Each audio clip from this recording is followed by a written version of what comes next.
Olá amigos investidores, estamos de volta para mais um vídeo. No vídeo de hoje a gente vai trazer mais um fundo imobiliário de tijolo do segmento de renda urbana, o RBVA11 da Rio Bravo. E é mais uma novidade que eu trago aqui no canal para vocês. E se liguem, porque essas novidades que eu estou trazendo são muitas novidades e a maioria não estão nem perto de bater as metas de views delas. Então, caso não batam, não vão ter novos vídeos nos meses seguintes. Então, nos ajude a bater essas metas para a gente voltar a trazer essas novidades aqui no canal e faça o mesmo aqui com o RBVA para ele voltar no próximo mês. A gente vai ler o relatório do mês de julho, que trata dos dividendos pagos agora no mês de agosto, mas antes a gente vai começar com alguns números, algumas informações importantes para vocês sobre o fundo. Nos últimos 12 meses, o fundo distribuiu um dividend yield equivalente a 11,4%, meus amigos.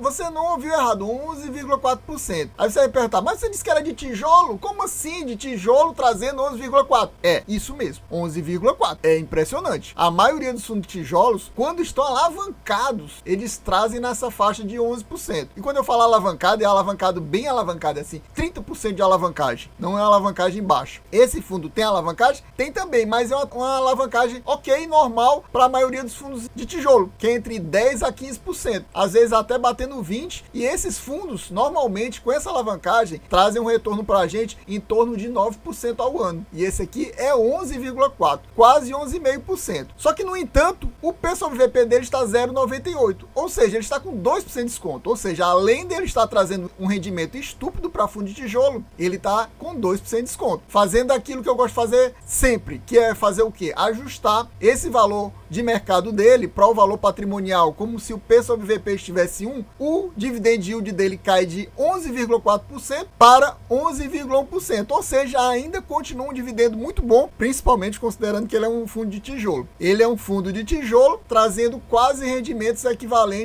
a fundos high grade de papel. Ou seja, é um dividendo muito bom mesmo. Nesse mês agora, assim como nos 3 meses anteriores, ele fez uma distribuição igual de R$1. Ele tá tipo um relógio. R$1, 14 meses seguidos distribuindo R$1. Esse R$1 equivale a um yield do mês de 0,94%, o que novamente é um yield basicamente de fundo de papel high grade. Ou seja, é muito bom considerando que ele é um fundo de tijolo. Para vocês terem uma ideia, os fundos bons de tijolo trazem entre 0,70% e 0,85% de yield por mês, alguns até menos. Por exemplo, o HGLG, que é um dos maiores fundos da nossa bolsa de tijolo, de logística, ele traz um rendimento abaixo de 0,70, um pouco abaixo de 0,70. Esse aqui está trazendo um yield de 0,94. É yield basicamente de fundo high grade de papel e não de tijolo, como é o caso desse aqui. Entrando agora na leitura do relatório do mês de julho, a gente vai trazer algumas informações para vocês que eu normalmente só trago no primeiro vídeo. Eu normalmente não trago depois. Eu trago no primeiro vídeo e quem quiser ver esse tipo de informação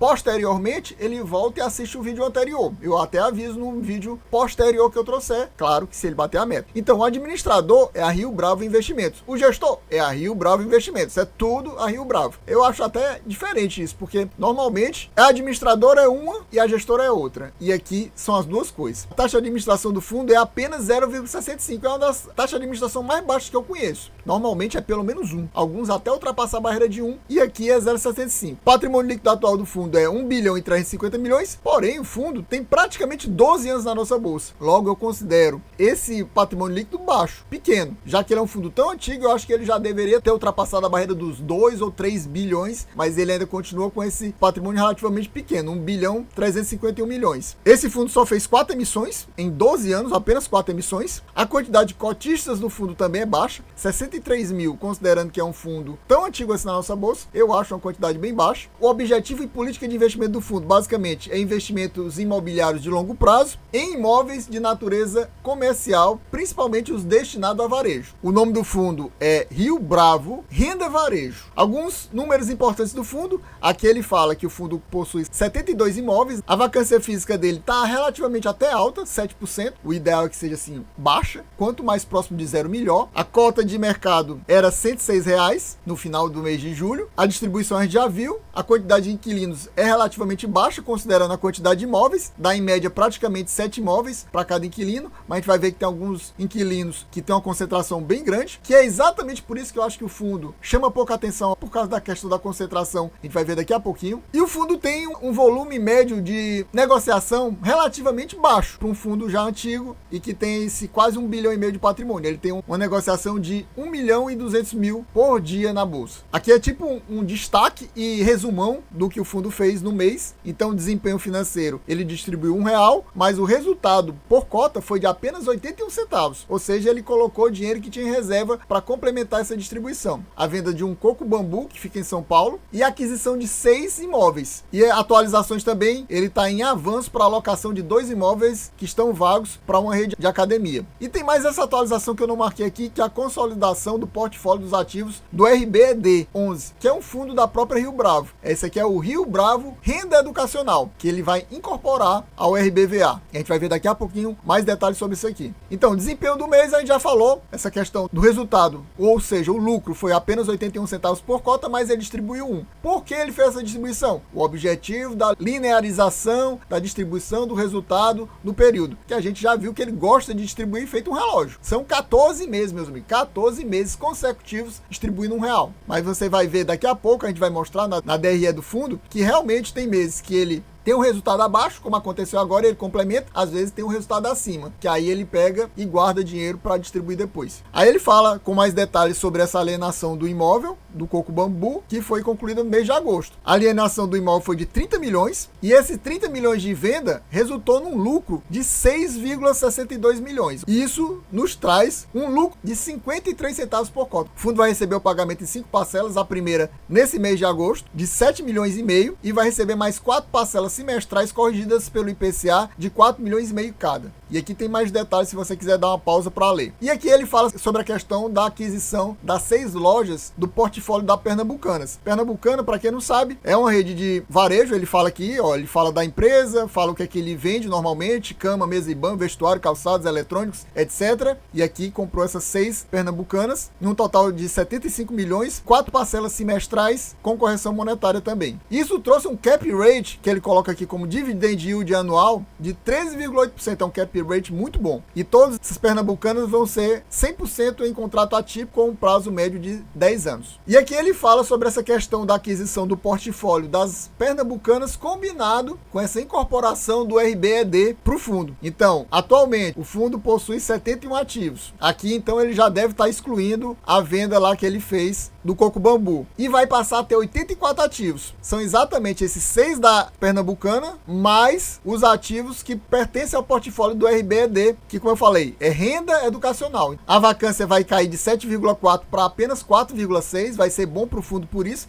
Ele fala vários motivos para essa incorporação ser interessante. Então, uma delas é essa, e também a maior diversificação do fundo em termos de inquilinos, que vai passar de 10 para 13. Lá em cima citava 11. Era o Coco Bambu, estava sendo colocado aqui com certeza, tanto como ativo como um inquilino. E agora vai aumentar a quantidade de inquilinos, vai subir para 13. Vai entrar Pernambucanas e mais 2 aí do RBED. E aqui fala mais um pouco sobre essa incorporação, que ele chama de consolidação do RBED na carteira do RBVA. E eu vou deixar para vocês lerem, quem tiver interesse, dar uma pausa e dar uma lidinha. E eu gostaria de aproveitar e perguntar para você: você possui o RBVA 11 na sua carteira? Tá pensando em colocar ele na sua carteira? Tá pensando em aumentar a sua posição, reduzir sua posição, até mesmo zerar a sua posição? Me diga aqui nos comentários que outro fundo imobiliário desse segmento aqui de renda urbana você possui na sua carteira. Me diga quais são os seus fundos imobiliários de tijolo desse segmento aqui, que eu direi quais são os meus. E, meu amigo, se você ainda não é inscrito nesse canal, não perca mais seu tempo de forma alguma, Você quer ficar bem informado, seja sobre fundo imobiliário, seja sobre ação, seja sobre Fiagro e Finfra, se inscreva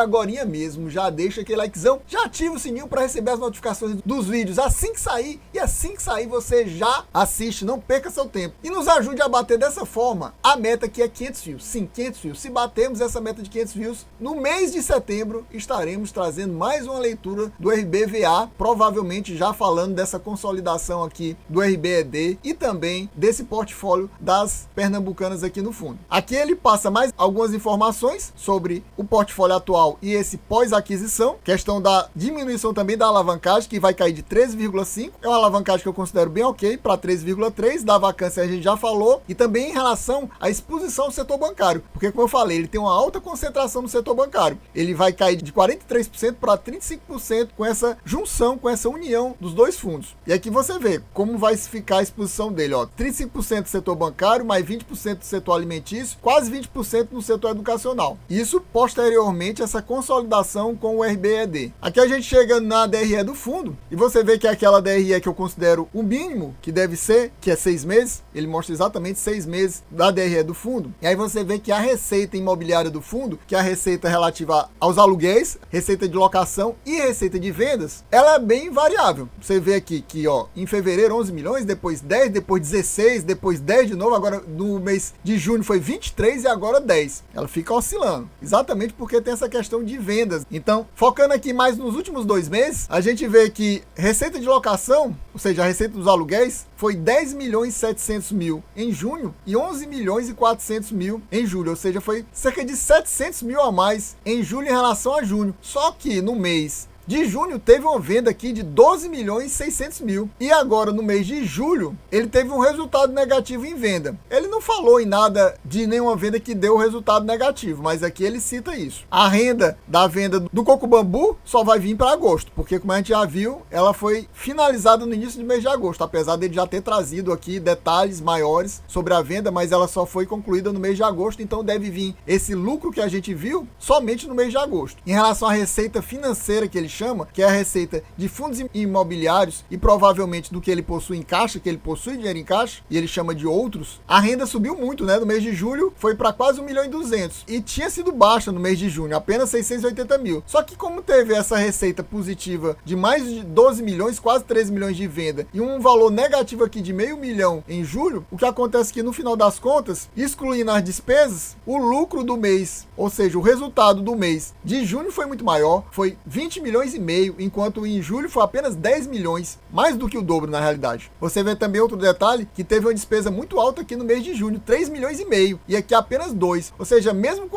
uma despesa quase o dobro maior em junho, mesmo assim o resultado foi absurdamente maior no mês de junho. Aí o que é que acontece? Como ele fala, ele tem aquela perspectiva, aquele objetivo de fazer uma linearização da distribuição de dividendos. Então ele recebeu 1,65 por cota no mês de junho, mas ele pagou quanto? 1, ou seja, ele colocou como fosse 65 centavos em caixa. Esse resultado foi tão grande que ele paga basicamente a diferença que teve negativa em 3 meses. E a gente já sabe que no mês de agosto vai vir outro resultado positivo. Aqui a gente tem um resumão do patrimônio líquido do fundo. Aqui ele separa por ativos e passivos. Ativos ele possui 1 bilhão, quase 400 milhões em ativos. Em outros fundos imobiliários ele possui 109 milhões. Em renda fixa e caixa ele possui ainda 74 milhões. E ele coloca aluguéis a receber, 30 milhões. E entre passivos ele coloca que tem 199 milhões em aquisições e CRI. E esse outros que a gente não sabe exatamente o que é, 51 milhões. No final das contas, fazendo a subtração, para quem não sabe, patrimônio líquido ativos menos passivos, dá 1 bilhão 351 milhões, que a gente já viu. O que nos traz um valor da cota patrimonial, não a cota de mercado, de R$108. Você vai ver no mercado, ele está abaixo de 108, por isso como eu falei para vocês, atualmente o P sobre VP do fundo é 0,98, ou seja, o fundo está com 2% de desconto, apesar de estar trazendo esse resultado tão top que eu já falei para vocês, que para fundo de tijolo distribuir, mesmo com aquele ajuste que eu faço para vocês, um resultado de 11,1% ao ano é muito top. E aqui a gente traz um gráfico mostrando quais são os principais devedores do fundo. E aqui a gente vê que o principal devedor do fundo, no caso o principal locatário, é a Caixa Econômica, que ele só chama de Caixa. 34% da receita do fundo de locação de aluguel é apenas Caixa. 28% é apenas Santander. Soma essas duas receitas aqui, dá mais de 60%. Mas a gente sabe que são dois bancos muito sólidos. Caixa nem se fala porque é do governo. Isso não vai à falência nunca. E o Santander é um dos maiores bancos privados do Brasil. São ele, Itaú e Bradesco. O Itaú ele também tem uma posição, mas é muito pequena. Aí você vê que fora esses dois do setor bancário, em terceiro lugar a gente vê aqui que o maior locatário dele é o Açaí, em quarto o GPA. 32 imóveis da Caixa, 15 do Santander, 8 do Pão de Açúcar e só 2 do Açaí. E a gente vê quais são os fundos imobiliários que o fundo investe aqui. É o LASC 11, o SHPH, SPGM e o CPSH. Aí aparece aqui os ativos do fundo, 87% é imóvel. Basicamente a grande grande maioria, esmagadora maioria é imóvel, e a gente vê um pouquinho também em fundos imobiliários. Pessoal, então a gente vai ficando por aqui, espero que vocês tenham gostado. Quem gostou, já sabe, se não for inscrito, inscreva agora